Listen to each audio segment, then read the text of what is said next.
عزیزہ میں طلبہ، کل چونکہ 14 اگست ہے، تحریک آزادی کے عنوان سے منایا جاتا ہے، تو پہلے ذہن تو کچھ اور تھا بیان کرنے کا، تو پھر ذہن کے اندر یہ آیا کہ عام سوشل میڈیا ہے، عام لوگوں کے ذہن کے اندر یہ بات ہے کہ قیام پاکستان کے لیے پاکستان جب بن رہا تھا تو اس کی جو مخالفت کرنے والے تھے وہ دیوبندی تھے۔ تو یہ ذہن کے اندر بات آئی کہ آپ حضرات کے ذہن کے اندر بھی یہ بات ڈالنا ضروری ہے کہ قیام پاکستان کے مخالف دیوبند نہیں تھے، کیونکہ 3 چیزیں ہوتی ہیں۔ ایک ہوتا ہے مبرکات اسواد، دوسرا قیام تعمیر، اور پھر ہوتا ہے استحکام۔ ہر ایک کے اوپر جو ہے مفصل گفتگو ہو سکتی ہے، لیکن ہم نے یہ دیکھنا ہے کہ کیا قیام پاکستان کے لیے علماء دیوبند کا کوئی کردار تھا؟ پاکستان بنانے کے اندر علماء دیوبند کا کوئی کردار تھا یا نہیں تھا؟ یہ جو عام لوگوں کے ذہن کے اندر ہے ایک بات، کیا جی ایک آدمی نے خواب دیکھا اور دوسرے آدمی نے پیپر کے اوپر ورک کیا اور پاکستان بن گیا؟ یعنی علامہ اقبال نے کیا کیا؟ خواب دیکھا، اور محمد علی جناح نے کیا کیا؟ پیپر کے اوپر ورک کیا اور جو ہے نقشہ بنایا، پاکستان بن گیا۔ لیکن یہ پتہ نہیں کہ اس کے پیچھے جو ہے کتنی قربانیاں، اور وہ قربانیاں علماء دیوبند نے دی۔ پاکستان بنانے کے اندر، تعمیر کے اندر علماء دیوبند کی قربانیاں۔ سب سے پہلے انگریز کے خلاف بات کرنے والے ہمارے اکابر شاہ ولی اللہ محدث دہلوی رحمہ اللہ تعالی سب سے پہلے انگریز کے خلاف بات کرنے والے، پھر اس کے بعد ان کے فرزند عبدالعزیز محدث دہلوی، سب سے پہلے انہوں نے فتویٰ دیا ہندوستان کے بارے کے اندر یہ دارالحرب انگریز کی حکومت تھی ساری۔ پھر یہ تحریک چلی، شاہ عبدالعزیز محدث دہلوی سے، پھر اس تحریک کو آگے لے کر چلے انہی کے خاندان کے سید احمد شہید اور سید اسماعیل شہید، یہ وہاں سے پھر چلے۔ یہ سید احمد شہید کے بارے کے اندر لکھا ہے کہ یہ جب پڑھتے رہے تھے تو قافیہ کی کتاب انہوں نے کھولی، تو اپنے استاد سے کہتے ہیں کہ میں نے قافیہ کی کتاب کھولی ہے لیکن مجھے کوئی چیز نظر نہیں آ رہی، کوئی الفاظ مجھے نظر نہیں آ رہے، حالانکہ میں دیکھ سکتا ہوں، میری بینائی بھی ٹھیک ہے، لیکن اس کے باوجود جو ہے وہ مجھے کتاب کے جو لفظ ہیں وہ نظر نہیں آ رہے۔ عبدالعزیز محدث دہلوی رحمہ اللہ تعالیٰ کے استاد سے کہنے لگے کہ بات یہ ہے کہ میں بات سمجھ گیا کہ اللہ رب العزت کی ذات جو ہے آپ کو علم کے میدان کے اندر نہیں بلکہ اللہ آپ سے کوئی اور کام لینا چاہتا ہے، لہذا آپ کیا کریں کہ جہاد کے اندر چلیں۔ اب سید احمد شہید اور سید اسماعیل شہید یہ دونوں تحریک کو، جہاد کو لے کر چلے اور چلتے چلتے پشاور تک پہنچے۔ اب وہاں ہر قسم کے جو ہے وہ عالم ہوتے ہیں، مولوی ہوتے ہیں، وہاں جو ہے انہوں نے اعتراضات کچھ کیے کہ ہم کیا کرتے ہیں کہ ان سے سوال کرتے ہیں جب ان کو سوالوں کے جواب نہیں آئیں گے تو ہم ان کو کیا کریں گے؟ ذلیل کر دیں گے۔ چونکہ سید احمد شہید رحمہ اللہ تعالی وہ مستند عالم نہیں تھے، لیکن سید اسماعیل شہید رحمہ اللہ تعالی وہ بہت بڑے عالم تھے۔ اب انہوں نے سب سے پہلے سید اسماعیل شہید رحمہ اللہ تعالی سے سوال کیے۔ اب سید اسماعیل شہید رحمہ اللہ تعالی نے سارے سوالوں کے جواب دے دیے۔ اب انہوں نے کہا کہ ہم نے تو کچھ اور سوچا تھا، اب انہوں نے تو جواب دے دیے، چلو چلتے ہیں سید احمد کے پاس۔ اب وہ تو عالم نہیں ہے، وہ ہمارے سوالوں کے جواب نہیں دے سکیں گے، اور پھر کیا کریں گے؟ ہم ان کو ذلیل کریں گے۔ سید احمد شہید رحمہ اللہ تعالیٰ لکھتے ہیں کہ میرے پاس آئے اور آ کر کہنے لگے کہ ہم سوال کرنا چاہتے ہیں کچھ منقولات کے بارے میں، کچھ معقولات کے بارے میں۔ تو کہا کہ کرو سوال، میں جواب دوں گا۔ سید احمد شہید رحمہ اللہ تعالیٰ فرماتے ہیں کہ میں نے دل کے اندر اللہ سے دعا کی کہ یا اللہ، مجھے پتا ہے کہ میں عالم نہیں ہوں، یہ سوال کرنے آئے ہیں مجھے ذلیل کرنے کے لیے۔ یا اللہ، پہلی بات تو یہ ہے کہ میں سید زادہ ہوں، دوسری بات یہ ہے کہ میں مسافر ہوں، تیسری بات یہ ہے کہ میں مجاہد ہوں، جہاد کے لیے نکلا ہوا ہوں۔ یا اللہ، تو ہی میری مدد کرنا۔ جب وہ سوال کرنے لگے، منقولات کے بارے کے اندر سوال کرتے، سید احمد شہید رحمہ اللہ تعالیٰ اس طرح دائیں طرف دیکھتے اور سوالوں کے جواب دے دیتے۔ جب وہ معقولات کے بارے کے اندر سوال کرتے، سید احمد شہید رحمہ اللہ تعالیٰ اس طرح بائیں طرف دیکھتے اور سوالوں کے جواب دے دیتے۔ سارے سوالوں کے جواب دے دیے۔ بعد کے اندر جو مریدین تھے انہوں نے پوچھا کہ حضرت، پہلی دو باتیں ہمیں بڑی عجیب لگی۔ پہلی بات تو یہ ہے کہ آپ عالم نہیں ہیں، آپ نے اتنا علم پڑھا نہیں ہے، اور آپ نے سارے سوالوں کے جواب بھی دے دیے۔ اور دوسری بات یہ ہے کہ جب منقولات کے بارے کے اندر سوال ہوتا، آپ دائیں طرف دیکھتے، سوالوں کے جواب دے دیتے۔ جب معقولات کے بارے کے اندر سوال ہوتا، آپ بائیں طرف دیکھتے، سوالوں کے جواب دیتے تھے۔ یہ کیا ماجرا ہے؟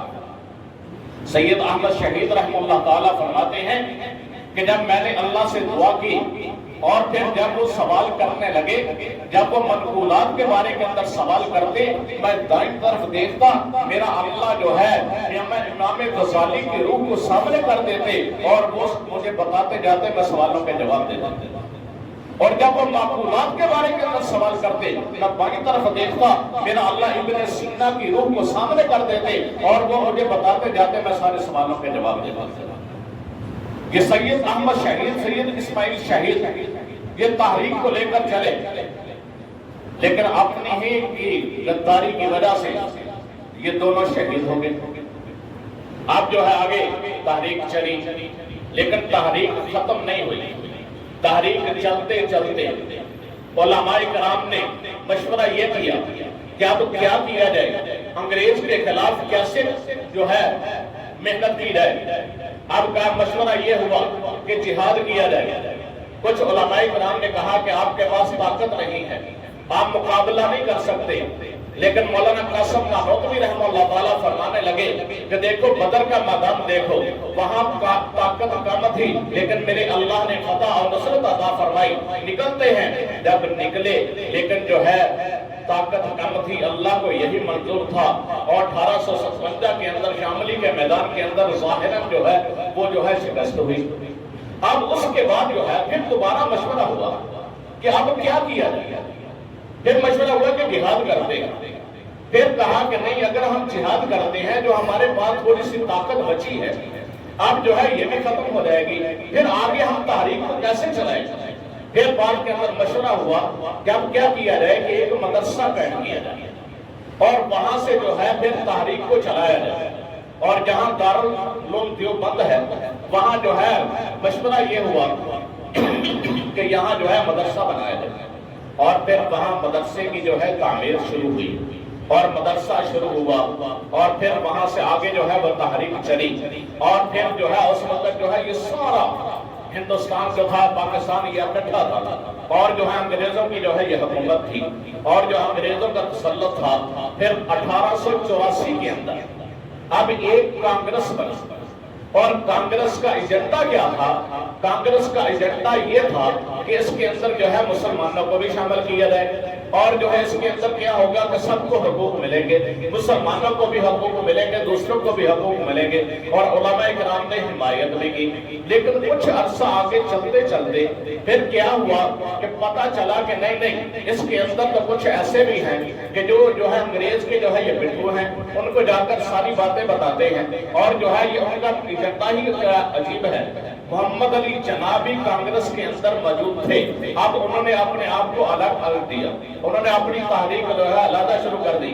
پھر اس وقت جو ہے پھر مشورہ یہ ہوا کہ یہ جو کانگریس ہے یہ تو اپنے جو منشور تھا اس کے مطابق نہیں چل رہی، اب کیا کیا جائے؟ کیا جائے اور جو پھر اس وقت بات چلی کہ ایک علیحدہ ملک جو ہے اس کی تحریک چلی، کہ اپنا جو ہے ایک علیحدہ ملک جس کے اندر جو ہے نفاذ شریعت کا عمل ہو، ہر چیز وہاں ہو، علیحدہ ملک۔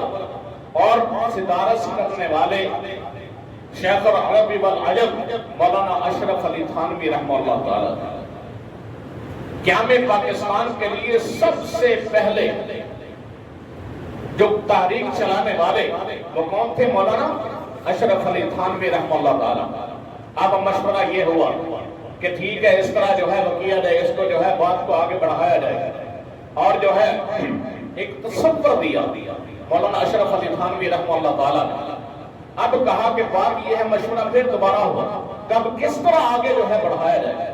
مولانا اشرف علی تھانوی رحمہ اللہ تعالی فرمانے لگے کہ بات یہ ہے کہ تم لوگ درسگاہ کے اب عوام کے اندر تم جاؤ گے تو اتنی عوام تمہارے ساتھ لگے گی نہیں، اب تمہارے پاس جو ہے محمد علی جناح ہے، وہ بھی کانگریس سے علیحدہ ہو چکا ہے، وہ بھی اپنی تحریک جو ہے وہ چلا رہا ہے، تم اس کے ساتھ ملو اور مل کر جو ہے آگے جو ہے تحریک جو ہے وہ چلاتے ہیں۔ مولانا اشرف علی تھانوی رحمہ اللہ تعالی نے مولانا شبیر علی رحمہ اللہ تعالی کو مقرر کیا کہ جاؤ جا کر محمد علی جناح سے بات کرو، بات کی، مل گئے، اور پھر آگے جو ہے وہ تحریک جو ہے وہ چلی۔ مولانا اشرف علی تھانوی رحمہ اللہ تعالی نے تصور دیا کہ علیحدہ ہمارا ایک ملک ہونا چاہیے، ہماری ریاست ہونی چاہیے جس کے اندر جو ہے وہ شریعت کا سارا جو ہے وہ نظام ہو۔ اب جو ہے اس کو آگے بیان کرنے والے وہ تھے علامہ اقبال، اور عوام کے اندر لے کر جانے والے وہ تھے محمد علی جناح۔ اب کہا جاتا ہے کہ دیکھو جی تصور دینے والے تو علامہ اقبال تھے، محمد علی جناح تھے۔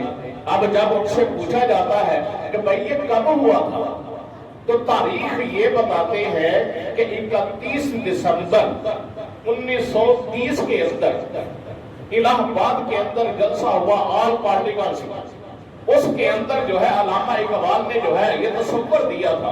اب حقیقت یہ ہے کہ 1928 کے اندر مولانا اشرف علی تھانوی رحمہ اللہ تعالیٰ نے سب کو اکٹھا کر کے مشورہ یہ کیا تھا کہ ملک جو ہے اپنا علیحدہ ہونا چاہیے، ریاست علیحدہ ہونا چاہیے۔ اب تصور دینے والے کون؟ مولانا اشرف علی تھانوی۔ اب آگے بیان کرنے والے کون؟ کے اندر لے کر جانے والے کون؟ محمد علی جناح۔ کہ صرف یہ نہیں کہ خواب دیکھا، ایک نے خواب دیکھا، دوسرے کاغذ کے اوپر جو ہے نقشہ بنایا اور پاکستان بن گیا۔ 1928 کے اندر مولانا اشرف علی تھانوی رحمہ اللہ تعالیٰ نے یہ تصور دیا، اور 1930 کے اندر جو ہے وہاں جا کر جو پھر علامہ اقبال نے اس تصور کو عوام کے اندر بیان کیا۔ پھر اس کے بعد تحریک چلی، محمد علی جناح نے عوام کے اندر اس کو لے کر گئے، اور پھر بنیاد کے اندر کون؟ علماء دیوبند۔ پاکستان کے قیام کے اندر، پاکستان کی تعمیر کے اندر کردار کیا گیا ہے؟ علماء دیوبند کا کردار ہے، مولانا اشرف علی تھانوی رحمہ اللہ تعالیٰ۔ اب کہا جاتا ہے کہ دیوبند جو ہے یہ دیوبند جو قیام پاکستان کے مخالف تھے، دیوبندی پاکستان کے مخالف نہیں تھے، صرف رائے کا اختلاف تھا۔ اور دوسری بات یہ ہے کہ دارالعلوم دیوبند مدرسہ تھا، اور اس کے 5 عہدے ہوتے ہیں۔ کتنے ہوتے ہیں؟ 5۔ سب سے پہلے کیا ہوتا ہے؟ سرپرست۔ نمبر 2 صدر محتمم۔ نمبر 3 وہ ہوتا ہے صدر مدرس۔ نمبر 4 صدر مفتی۔ نمبر 5 محتمم۔ اب سب سے پہلے سرپرست دارالعلوم دیوبند کے تھے مولانا اشرف علی تھانوی۔ اور صدر محترم جو تھے وہ تھے مولانا شبیر احمد عثمانی، صدر مفتی جو تھے وہ تھے مفتی شفیع رحمہ اللہ تعالیٰ، اور جو صدر مدرس تھے وہ مولانا حسین احمد مدنی تھے، اور جو محترم تھے وہ مفتی طیب صاحب تھے۔ اب جو ہے پاکستان کو بنانے والے، اس کے اندر کردار کرنے والے، وہ سب سے پہلے مولانا اشرف علی تھانوی صاحب بھی، وہ بھی پاکستان کے قیام کے اندر جو ہے وہ بھی اس کے حق کے اندر تھے، اور جو صدر محترم تھے مولانا شبیر احمد عثمانی وہ بھی اس کے حق کے اندر تھے، جو صدر مفتی تھے اور مفتی شفیع صاحب وہ بھی اس کے حق کے اندر تھے، اور جو محترم مفتی طیب صاحب تھے وہ بھی اس کے حق کے اندر تھے۔ صرف رائے کا اختلاف تھا صدر مدرس مولانا حسین احمد مدنی صاحب کا۔ اب ایک کو لے کر تم جو ہے وہ فیصلہ کر دیتے ہو کہ دیوبند جو ہے وہ قیام پاکستان کے مخالف تھے، اور جو چار تھے ان کا نام ہی نہیں لیتے، حالانکہ اکثریت کیا تھی پاکستان کے بنانے کے اندر۔ تو پاکستان کے بنانے کے اندر جو ہے علماء دیوبند کا بہت بڑا کردار ہے، اور پھر اس کے اندر جو ہے قربانیاں دی گئی، اور جو ہے انہوں نے جیلیں کاٹی، جلا وطن کر دیا گیا۔ مولانا قاسم نانوتوی رحمہ اللہ تعالیٰ ان کو بھی جو ہے وہ جیل کے اندر جانا پڑا، بڑی بڑی تکلیفیں جو ہیں ان کو دی گئی، اور جو ہے سب کو جو ہے علماء دیوبند نے اس کے اندر کردار ادا کیا۔ اور پھر جو ہے 1940 کے اندر تصور کب دیا گیا؟ 1928 کے اندر تصور دینے والے کون تھے؟ مولانا اشرف علی تھانوی۔ 1930 کے اندر عوام کے اندر بیان کرنے والے کون تھے؟ علامہ اقبال۔ اور پھر آگے عوام کے اندر لے کر جانے والے کون تھے؟ محمد علی جناح۔ 1940 کے اندر پھر ایک قرارداد جو ہے یہ پیش کی گئی، اور پیش کرنے والے علامہ اقبال تھے، اور اس کے اندر جو 5 نکاتی ایجنڈا تھا وہ کس نے پیش کیا؟ مولانا اشرف علی تھانوی رحمہ اللہ تعالیٰ۔ اور پھر جو آگے جو ہے یہ تحریک چلی، اور علماء دیوبند کا پاکستان کے بنانے کے اندر بہت بڑا کردار ہے، اور لکھا ہے کہ دلی سے لے کر پشاور تک اور پورے روڈ کے اندر جو تھا کوئی بھی ایک ایسا درخت بھی خالی نہیں تھا کہ جس کے اوپر علماء دیوبند کی لاش نہ رکھی۔ اتنی قربانیاں دی ہیں۔ لکھا ہے سید احمد شہید رحمہ اللہ تعالیٰ، اور ان کے جو ہے یہ انگوٹھوں کو نکال دیا گیا، کاٹ دیا گیا۔ شیخ عبدالعزیز محدث دہلوی، ان کے ناخنوں کو اتار دیا گیا۔ تو سب سے پہلے جو ہے علماء دیوبند نے اس کے اندر کردار ادا کیا۔ تو یہ بھائی بات ذہن کے اندر رکھو کہ پاکستان کے قیام کے لیے علماء دیوبند مخالف نہیں تھے، صرف رائے کا اختلاف تھا، اور وہ بھی رائے کو سمجھنے کے لیے بھی علم چاہیے۔ یہ جو سوشل میڈیا ادھر بیٹھے ان کو کیا پتا جو سب کا رائے کیا تھی؟ مولانا اشرف علی تھانوی رحمہ اللہ تعالیٰ ان کی رائے یہ تھی کہ علیحدہ ملک ہوگا، علیحدہ ریاست ہوگی، اس کے اندر ہم آزادی کے ساتھ رہیں گے، اس کے اندر نفاذ شریعت ہوگا، ہر چیز وہاں ہوگی۔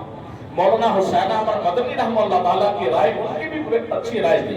ان کی رائے یہ تھی کہ یہی رہو، اکٹھے رہو، اور پھر کیا ہوگا کہ جہاں مسلمانوں کا زیادہ ہوں گے وہاں مسلمان جو ہے کیا کرے گے؟ حکومت ہوگی، اور جہاں کوئی دوسرے ہوں گے وہاں کیا ہوگا؟ وہاں ان کی حکومت ہوگی، لیکن اقلیت کے اندر مسلمان تو رہیں گے، پھر بھی مسلمان ہر جگہ رہیں گے، یہ ان کا رائے ہے۔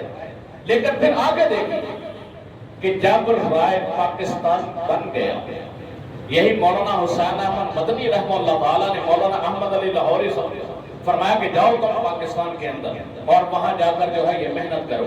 کسی نے پوچھا کہ حضرت آپ کی تو رائے مخالف تھی، آپ تو پاکستان بنانے کے جو ہے اس کے مخالف تھے اور رائے بھی تھی۔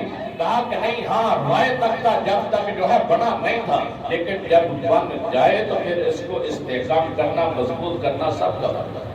انہوں نے مثال دی، مثال مسجد کہ کیا یہاں مسجد بننی چاہیے یا خلاف ہو جاتا ہے؟ بعض کہتے ہیں یہاں مسجد نہیں بننی چاہیے، بعض کہتے ہیں مسجد بننی چاہیے۔ جب مسجد بن گئی پھر اس کے بعد اس کی حفاظت کرنا جو ہے سب کے اوپر ضروری ہو جائے۔